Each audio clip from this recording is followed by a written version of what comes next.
오늘은 이 사랑에 관한 이야기를 조금 이제 나눠보려고 하는데요. 누군가에게 사랑을 받는다라는 것은 참으로 기쁜 일인 것 같습니다. 말씀을 준비하면서 이렇게 저의 어린 시절을 좀 떠올려 보게 됐는데, 어렸을 적 저는 물론 지금도 그렇지만 참 많은 사랑을 받고 자랐던 것 같습니다. 교회에 가면은 성도님들께서 참 많이 이뻐해 주셨고, 지금은 제가 귀여운 외모는 아니지만 어렸을 때는 귀엽다라는 얘기도 많이 들었습니다. 어린 시절에 부모님께서 이렇게 신방을 가시면 꼭 저를 이렇게 권사님 댁에 내려주시고, 권사님 댁에서 어머니께서 아버지께서 신방을 가시는 동안에 권사님 집에서 지내면서 밥도 먹고 그곳에 있는 형 누나들과 함께 즐겁게 놀았던 그런 기억이 이렇게 머릿속에 있습니다. 지금도 물론 마찬가지입니다. 목회자라는 이유로 저희 가정이 늘 성도님들의 사랑을 받는 것 참으로 행복하고 감사한 일이라고 생각을 합니다. 기독교는 이제 사랑의 종교라고 얘기를 하죠. 조금 독특한 얘기인데, 저는 이 사랑의 종교인 이 기독교를 교회 안에 있는 어떤 한 모습에서 저는 늘 그것을 발견하게 되는데, 제가 이렇게 청년들을 보면요, 고등학교를 이제 갓 졸업한 청년들이 이제 20살이 되지 않습니까? 그러면 청년부에 딱 오면은, 요즘엔 청년들이 나이가 좀 많이 있으신 청년들도 있잖아요. 그래서 35, 많게는 40 정도의 청년들이 있습니다. 근데 19살을 막 졸업하고 20살에 청년교회에 와서 그 40살이 되는 청년에게 뭐라고 부릅니까? 형이라고 부릅니다. 이게 사랑의 공동체 아니겠습니까? 우리가 사회에 나가서 신입사원이 20살 차이가 나는 직장 상사에게 어떻게 편하게 대할 수 있겠습니까? 그런데 우리가 그렇게 정말 편한 관계, 우리가 사랑을 주고받을 수 있는 관계를 잘 나타내는 특별한 공동체가 바로 우리 교회인 것 같습니다. 우리 권사님들 이렇게 신방을 다니시면서 전에 교회에 있었던 젊은 시절의 이야기들을 이렇게 해주시면서, 이제 옆에 계신 권사님들이 이제 나의 40년, 50년, 많게는 60년, 70년의 친구다라고 이렇게 이야기를 하는 말씀을 들으면서, 교회라는 공동체가 참으로 소중하고 아름답고 귀한 공동체구나라는 것을 계속해서 깨닫게 됩니다. 제가 살면서 지금까지 저희 아버지의 눈물을 딱 한 번 본 적이 있는데, 그렇게 제가 봤을 때 강인하신 저희 아버지셨는데, 언제였냐면요, 별로 궁금하시지는 않겠지만 할아버지가 돌아가셨을 때, 그러니까 저희 아버지의 아버지가 돌아가셨을 때였습니다. 할아버지가 돌아가신 날이 공교롭게도 추석 당일이었습니다. 갑자기 이제 추석 당일에 돌아가셔서 또 어떻게 연락을 안 할 수 없잖아요. 그래서 성도님들에게 막 연락을 다 돌렸습니다. 그런데 그때 이제 부산으로, 강원도로, 각자 고향으로 떠나던 성도님들이 이제 저희 가족의 연락을 받고 열일을 다 제쳐두고 바로 그 장례식장에 오신 거예요. 그러면서 3일 동안 같이 그 장례식장에서 함께 지내면서 저희 할아버지의 장례를 도와주셨던 그 모습을 다 보시고 난 뒤에 이제 마지막에 천국 환송 예배를 드리고 이제 장제를 떠나는 과정 가운데 저희 아버지께서 감사 인사를 하는데, 그때 저는 처음 아버지의 눈물을 봤습니다. 그렇습니다. 우리 교회 공동체는요, 아이가 태어났다라는 것을 누구보다 근거리에서 보고 가장 축하하고 가장 기뻐하는 공동체가 우리 교회 공동체이고, 또 특별하게 삶의 마지막 순간에서도 누구보다 같이 눈물 흘리며 안타까워하지만 또 소망을 가지고 기도하며 하나님의 나라의 그 준비를 하는 공동체가 우리 교회 공동체입니다. 여전히 우리는 장례 예배를 가장 중요한 우선순위로 여기고 있고, 참 우리가 가서 함께 위로할 수 있다라는 것, 함께 예배할 수 있다라는 것이 우리에게 있어서는 너무나 귀하고 소중한 일이다라는 것을 날마다 깨닫습니다. 자, 그런데 여기에 덧붙여서 특별히 우리가 이 교회를 사랑의 공동체라고 이야기할 수 있는 이유가 한 가지 더 있습니다. 우리가 교제하고 우리가 이 자리 가운데에서 함께 나누는 이 모든 모임이 특별하고 아름다운 이유가 무엇이냐면, 그것은 바로 우리가 같은 사랑을 입은 존재이기 때문입니다. 어쩌면 이 같은 사랑을 입은 이 사랑이 오늘 우리가 이 자리 가운데 있게 하는 이유고, 오늘 우리가 한우리교회로 모일 수 있는 이유입니다. 오늘 읽었던 말씀 10절에서 그것을 잘 나타내고 있는데, 간단하게 말씀드리면 하나님께서 먼저 우리를 사랑하셨다라는 것입니다. 포인트는 뭐냐면요, 하나님께서 먼저입니다. 하나님이 나를 먼저 사랑하셨기 때문에, 하나님께서 우리 공동체를 먼저 사랑하셨기 때문에 우리가 이 자리 가운데 존재할 수 있다라는 거죠. 이 먼저 사랑한다라는 것은 어떤 의미를 가지고 있냐면, 이 사랑의 주도권이 바로 하나님에게 있다라는 것을 의미합니다. 그러니까 이 사랑의 관계에 있어서 주체는 처음부터 하나님이셨다라는 거예요. 자, 그러면 우리 사랑의 공동체는 이제 하나님께 모든 것을 맡기면서 나아가면 됩니다. 어떻게 보면 참 간단한 문제이죠. 하나님의 우리의 관계의 방향의 키를 잡으셔서 운행하기 때문에 그저 우리는 하나님께 모든 것을 맡기고 그 항해에 우리의 여정을 맡기기만 하면 되는 거예요. 그러면 하나님의 풍성한 사랑 가운데에서 문제없이 이 아름다운 공동체가, 사랑의 공동체가 그 여정을 갈 수 있게 되는 것입니다. 자, 그런데 이 일이 그렇게 순탄치만은 않습니다. 자꾸만 주도권을 내가 쥐려고 하고, 자꾸만 사랑이 결여되는 일이 발생하고, 자꾸만 그 방향의 키를 내가 잡으려고 하는 것입니다. 따라서 우리는 믿음을 지키면서 사랑의 공동체로서 항상 경계해야 되는 중요한 요소는 뭐냐면요, 바로 먼저 사랑하신, 먼저 다가오신 하나님의 이 은혜를 당연하게 여겨서는 안 된다라는 사실입니다. 요즘 새벽 말씀 묵상이 조금 어려우실 수 있겠는데, 에스겔 말씀을 묵상하고 있습니다. 또 담임 목사님께서는 이 수요 설교 시간에 예레미야 강의를 계속해서 하고 계신데, 이 말씀을 보시면 계속해서 반복되는 이스라엘 백성들을 향한 심판의 내용으로 인해서 우리 안에 피로감이 쌓일 수도 있습니다. 자, 그런데 왜 이렇게 심판의 이야기를 하는가? 왜 이렇게 이스라엘 백성들이 무너지고 무너졌는가? 하나님의 선택을 받았고, 하나님의 사랑을 받았고, 누구보다도 하나님의 택함 받은 족속인데 왜 그들이 그렇게 참혹한 심판 앞에 놓여질 수밖에 없을까? 그것은 바로 오늘 말씀에 적용하자면 먼저 다가온 하나님의 사랑에 익숙함을 그들이 가졌기 때문입니다. 익숙함에 하나님의 사랑이 무뎌져서 당연하게 그것을 여겼고, 나는 당연하게 하나님의 사랑을 받은 자야, 나는 당연히 그런 존재야, 그러니 이제 내 마음대로 살아도 돼, 이러한 마음이 그 마음을 지배했기 때문에 자기의 길로 가고 결국에 심판을 받을 수밖에 없는 결론에 이르게 된 것입니다. 하나님은 계속해서 그들에게 내가 먼저 너희를 사랑하지 않았니? 내가 먼저 너희에게 다가가지 않았니? 그러니 다시 깨닫고 돌아와라. 다시 그 사랑을 깨닫고 나와 함께 가자라고 말씀하시는 것입니다. 제발 정신 차리고 익숙함에 무뎌지지 말고, 내가 사랑해 준 것 당연하다고 생각하지 말고, 그 사랑에 걸맞는 그런 아름다운 삶을 나와 함께 살아가자라는 것이 우리 하나님의 마음이라는 것입니다. 이 또한 이 문제는 우리와 아주 밀접한 연관이 있는 문제입니다. 왜냐하면요, 나는 우상 숭배하지 않았어, 나는 그렇게 벌받을 만큼 큰 죄를 짓지 않았어 라고 이야기하면서 나는 그것에 해당되지 않아 라고 하며 그 통로를 빠져나갈 수는 없습니다. 왜냐하면 제가 말씀드렸죠, 당연하게 여기는 것, 익숙하게 여기는 것, 그것이 어쩌면 우리를 그런 길로 이끌고 있다라는 것입니다. 하나님의 무한하신 사랑 앞에 우리가 날마다 하나님의 사랑을 찬양하지 않습니까?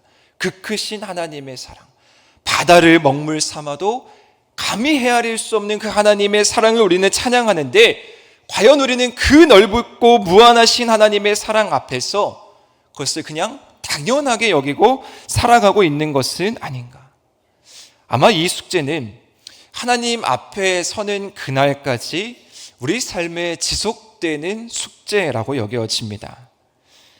어쩌면 하나님께서 이러한 마음을 잘 깨닫게 하기 위해서 우리에게 부모가 되게 하는 것 같습니다. 아이의 입장에서는 당연한 사랑일지라도요, 사실 당연한 것이 아니고 그 안에 얼마나 많은 희생과 눈물이 있습니까? 한번 생각해 보십시오. 아이가 태어나면 그 아이가 부모에게 사랑을 받는 것이 마땅한 일입니까? 아이는 태어나서 필요한 것이 있으면 그냥 울어버립니다. 울면 부모가 알아서 해석하라는 거죠. 참 난감하죠. 그러면 부모는 그것을 못 이기는 척 다 해줍니다. 자, 그런데 그게 과연 합리적이냐라는 거예요. 우리는 부모라는 이유로 다 해줍니다. 그것을 계산해서 해주시는 분이 없고요, 합리적이다, 비합리적이다, 이성적으로, 논리적으로 따지고 계산해서 많은 고민을 하지 않고 그냥 다 해줍니다. 왜 그렇습니까? 그냥 이유가 없는 거죠. 부모이기 때문이에요. 부모이기 때문에 먼저 사랑해야 되고, 그것이 바로 부모의 의무이고 당연하게 우리는 그렇게 사랑을 베푸는 것입니다. 하나님은 그렇게 우리가 하나님의 마음을 더 알게 해주는 것 같습니다. 자, 그런데 반대로 한번 생각해 보십시오. 자녀가 다 내 마음에 들지 않아도 우리는 마찬가지로 그 사랑을 베풉니다. 돌이켜보면 자녀를 키우시는 과정 가운데에서 얼마나 많은 서운함이 또 있으셨습니까? 우리가 노력하고 우리가 애쓴 만큼 자라줬으면 좋겠는데 그것을 배반한 적은 없으십니까? 내가 너를 위해서 이렇게 했는데 왜 너는 이렇게밖에 못했느냐라는 그런 마음도 분명히 우리 가운데 있었을 것입니다.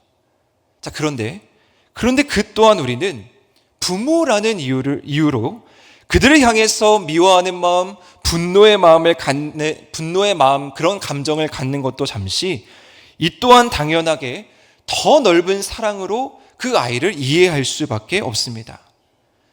이런 과정이 하나님의 사랑을 느끼는 과정이라고 저는 생각합니다.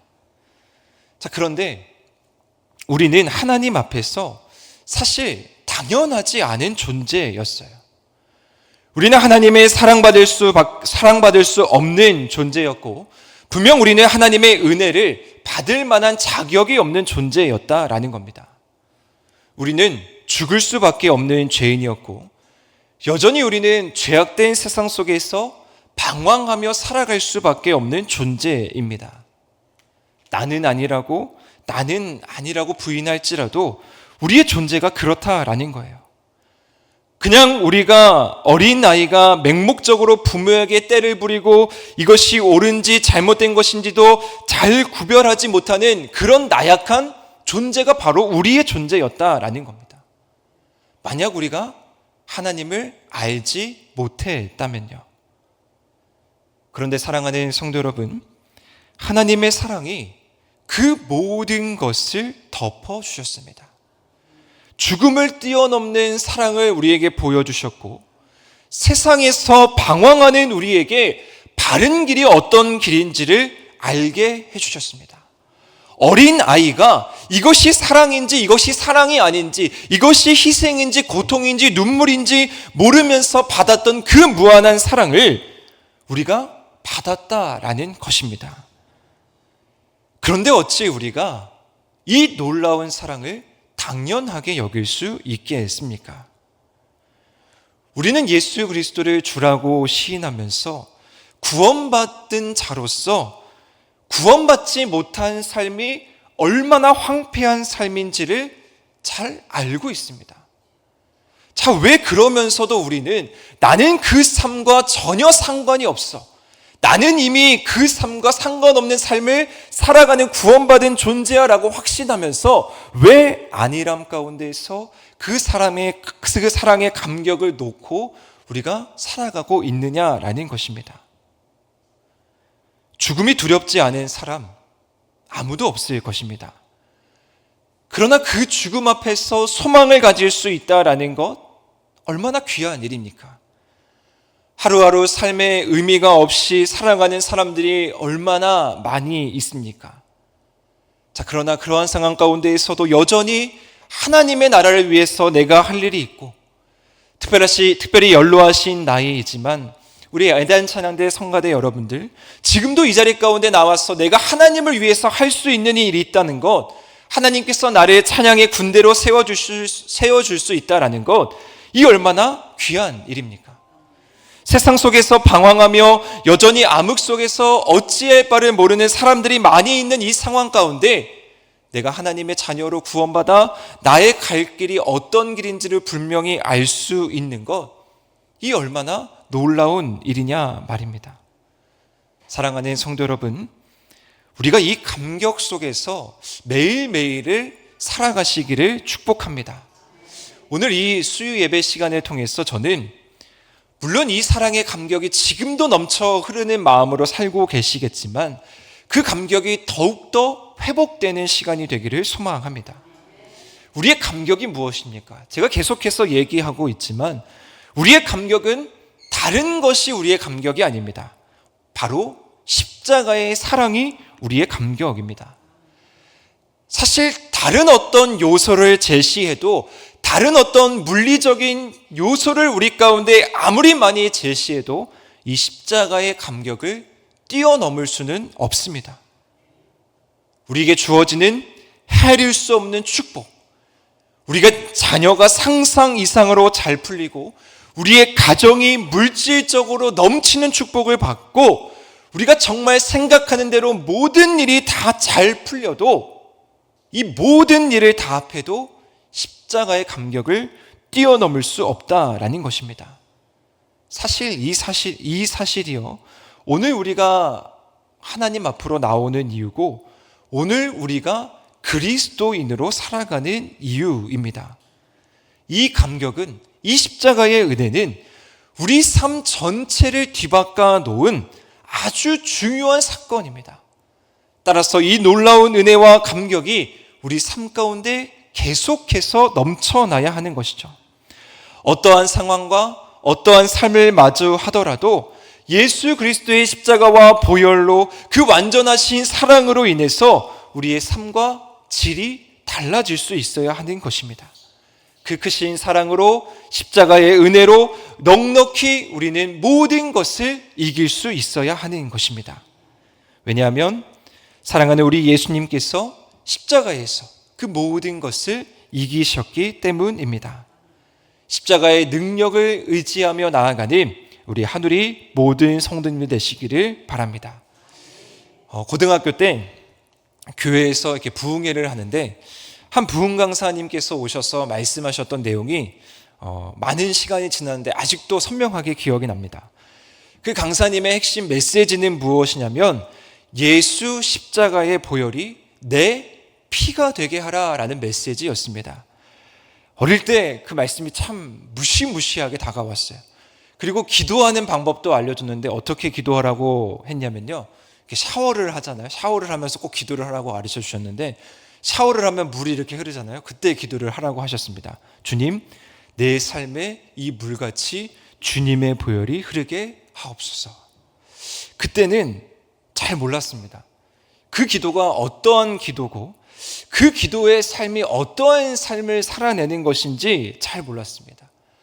예수 그리스도의 십자가의 피가 내 피가 되게 하라.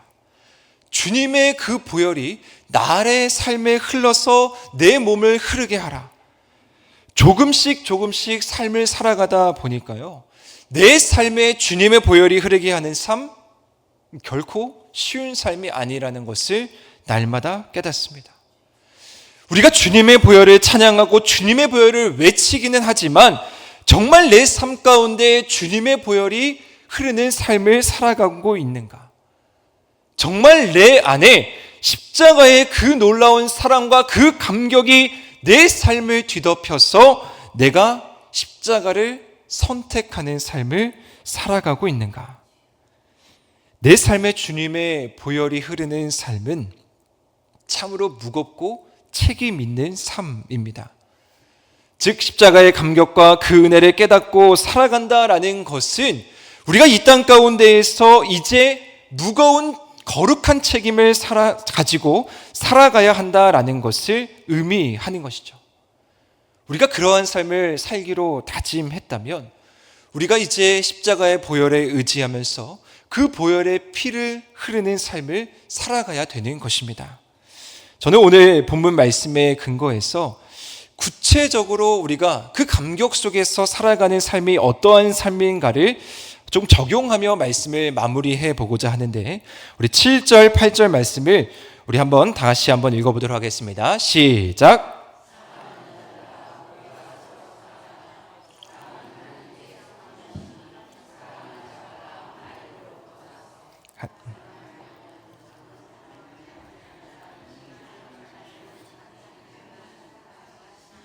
네, 다시 한번 읽겠습니다. 7절부터. 네, 7절 읽겠습니다. 시작. 사랑하는 자들아, 우리가 서로 사랑하자. 사랑은 하나님께 속한 것이니 사랑하는 자마다 하나님으로부터 나서 하나님을 알고 사랑하지 아니하는 자는 하나님을 알지 못하나니 이는 하나님의 사랑이심이라. 아멘.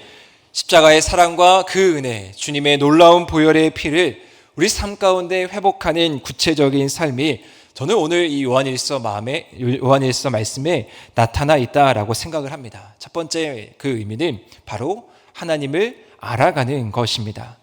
오늘 본문에서 이야기하고 있습니다. 사랑하는 자는 하나님을 알고 사랑하지 아니하는 자는 하나님을 알지 못한다. 사랑은 알게 하는 힘이 있습니다.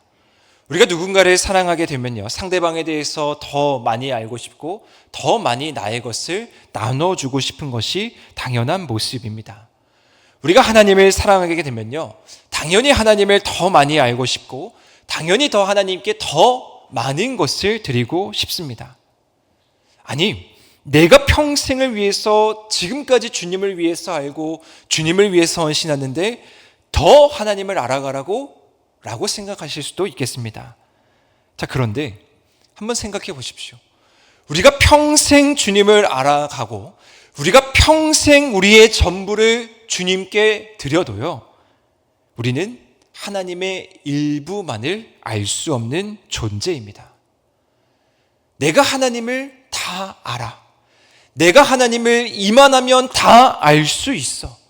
내가 이만큼 했으니 하나님을 이만큼 다 알 수 있어 라는 것은 죄송하지만 교만한 마음입니다. 피조물인 우리는 감히 창조주이신 하나님의 높고 위대하심을 다 알 수가 없습니다. 우리는 하나님의 그 뜻을 알아가려고 오늘도 여전히 부단히 노력하는 것인지, 내가 하나님의 뜻을 다 알아서 그 뜻대로 행한다 라고 장담할 수 없는 것이죠. 구약부터 신약까지 성경 전체가 하나님이 이스라엘 백성들에게, 예수님의 제자들에게 원하셨던 부분이 바로 이 말씀입니다.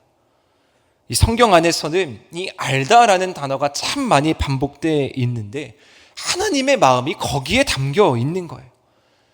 너희들이, 백성들이, 제자들이 나를 더 알기를 원한다.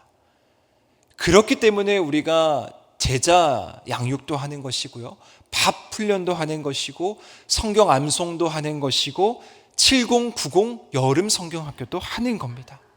하나님을 알았지만 어제 하나님을 알고과 오늘 하나님을 아는 것은 또 다른 일일 수 있다라는 거예요. 지금까지 내가 알았던 하나님이 내일 알고 있는 하나님과는 다를 수 있다라는 거예요. 왜 그렇습니까? 하나님 그렇게 위대하시고 놀라우시고 전지전능하신 분이기 때문입니다. 그렇기 때문에 사랑하는 우리 성도 여러분, 날마다 하나님과 좋은 관계를 유지하시기를 바랍니다. 지금까지 내가 하나님과 좋은 관계를 유지했다고 그냥 안일함 속에서 살아가시지 마시고, 내가 오늘부터, 내가 내일도 더 하나님과 좋은 관계를 유지해야지, 내가 더 하나님을 더 많이 알아가야지, 그런 노력이 우리 삶 가운데 있으시기를 바랍니다. 하나님이 처음 창조하신 아담과 하와의 모습을 한번 상상을 해보십시오. 하나님이 아담과 하와를 만드실 때 뭐라고 말씀하셨습니까? 보시기에 심히 좋았다라고 말씀하셨습니다. 그리고 아담과 하와 하나님이랑 관계를 유지하면서 얼마나 아담과 하와도 기뻤겠습니까? 에덴 동산에서 모든 것을 다 누리고 내가 하고 싶은 대로 다 해라. 물론 그 가운데 하나님과 언약의 말씀은 있었죠. 그런데 아담과 하와는 그렇게 하나님과 좋은 관계를 유지하고 그냥 살아가면 그들의 의무를 다 하는 거예요. 자, 그런데 그들이 방심할지, 그들이 넘어질지 어떻게 알았겠습니까? 뱀이 찾아와서 그들을 유혹하고 그들이 넘어질지 어떻게 알았겠습니까? 하나님이 만드신 가장 보기에 좋은 존재였음에도 불구하고 그들이 넘어질지 어떻게 알았겠습니까? 이 말씀에는 예외가 없다라는 말씀을 드리고 싶은 겁니다. 내가 권사님이라고, 내가 장로님이라고, 내가 지금까지 신앙생활했다고 내가 뱀의 유혹에 넘어가지 않으라는 법 없다라는 것입니다. 따라서 우리는 우리의 영역 가운데에서 내가 안전하다, 내가 평안하다 느끼는 것도 중요하지만 내가 그 안전함 가운데에서, 내가 평안함 가운데에서 더 좋게 하나님과 관계할 수 있는 것이 무엇이 있을까를 고민하면서 나아가는 신앙의 자세 또한 중요하다라는 것입니다. 자, 둘째는요, 오늘 말씀의 결론과 같은 말씀인데요, 우리 7절 말씀 한 번만 더 읽어보도록 하겠습니다. 시작. 사랑하는 자들아, 우리가 서로 사랑하자. 네, 여기까지만 읽겠습니다. 오늘 말씀의 결론이 이겁니다. 우리가 서로 사랑하자. 십자가의 놀라운 감격, 그 사랑을 우리가 느낄 수 있는 가장 중요한 방법은 서로 사랑하는 것입니다. 이 감격이 나에게서만 머무는 것이 아니라 이 감격을 흘려 보내는 삶을 살아가는 것이죠. 십자가가 무너졌던 나와 하나님과의 관계를 회복했듯이 이제 우리가 누군가에게 이 십자가를 제시하는 삶을 살아가야 한다라는 것입니다. 하나님의 사랑은 제가 설교를 시작하면서 말씀드렸듯이 아름다운 이 교회 공동체를 형성하게 됩니다. 먼저 우리 한우리 교회가 이 사랑의 감격이 서로에게 흘러나오는 교회임을 감사하시기를 바랍니다. 이제 내일부터 마지막으로 청년교회 수련회가 남아 있고요. 또 교회학교 수련회는 우리 성도님들의 기도로 은혜 가운데 다 마치게 되었습니다. 우리 아이들이요, 지금 이렇게 보시면 그냥 어린 아이일지 모르겠지만 저는 늘 그렇게 기도하고 있습니다. 이 안에서, 이 교회학교, 이 청년교회 안에서 얼마나 많은 믿음의 대가들이 나올까? 그 믿음이 있기 때문에 우리가 그들을 위해서 기도하고 그들을 위해서 적극적으로 우리가 후원하는 것 아니겠습니까? 지금은 어린 아이이지만 이 아이가 하늘의 교회에서 신앙생활하고 그들이 누렸던 사랑과 은혜로 말미암아 정말 이 세상을 변화시킬 수 있는 귀한 인물들이 될 것이다. 그 믿음이 있기 때문에 우리 권사님들의, 우리 장로님들의 지금까지 달려오신 이 발걸음이 헛되지 않은 것입니다. 그렇기 때문에 우리는 더 그들을 위해서 기도하고 더 그들에게 우리의 아름다운 사랑을 전해줄 수 있어야 하는 것입니다. 차를 타고 이렇게 도로를 가던 중에 이렇게 오른편에 크게 길가에 이런 문구가 쓰여 있던 기억이 있습니다. 어떤 문구였냐면요, 여전히 교회는 세상의 희망입니다 라는 문구였습니다. 그때 그 문구를 보고 지금도 그 문구가 잊혀지지가 않습니다. 맞아, 여전히 우리 교회가 세상의 희망이지. 요즘 같은 시대에는 더욱 그렇게 생각하지 않으십니까? 정말 이 사랑이 결여된 세상 속에서 우리는 살아가고 있습니다. 말도 안 되는 뉴스들, 감히 입에 담기도 어려운 뉴스들, 가정 안에서 일어나는 문제들, 분노가 극에 치달아서 자신의 감정을 컨트롤하지 못해서 벌어지는 여러 가지 문제들, 미움으로 인해서 나타나는 문제들이 계속해서 하루하루 쏟아지고 있는 현실입니다. 자, 우리 교회가 그들을 향해서 외칠 수 있는 메시지가 무엇이 있겠습니까? 여전히 교회가 세상의 희망이라는 것입니다. 우리는 그것을 보여줘야 되고요. 우리는 그것을 세상 가운데 전해야 합니다. 우리의 따뜻한 말 한마디, 우리의 행동, 우리가 포용하고 남을 이해할 수 있는 그 마음, 그것이 한 영혼을 살릴 수 있다라는 것을 기억하시기를 바랍니다. 나는 아무것도 할 수 없어 라는 마음을 먹는 것이 아니라 우리가 이 기도가 세상을 바꾸고 우리의 기도가 세상에 사랑을 보여준다라는 사실을 기억하십시오. 우리의 기도가 한 영혼을 살릴 수 있고요. 우리의 기도가 이 세상을 변화시킬 수 있습니다. 십자가의 놀라운 감격과 사랑으로 지금까지 오셨기에 그 감격과 그 사랑의 자리를 끝까지 지키시고 또 더 나아가 그 은혜와 감격을 이 세상에 널리 전할 수 있는 우리 한우리 모든 성도님들 되시기를 바랍니다.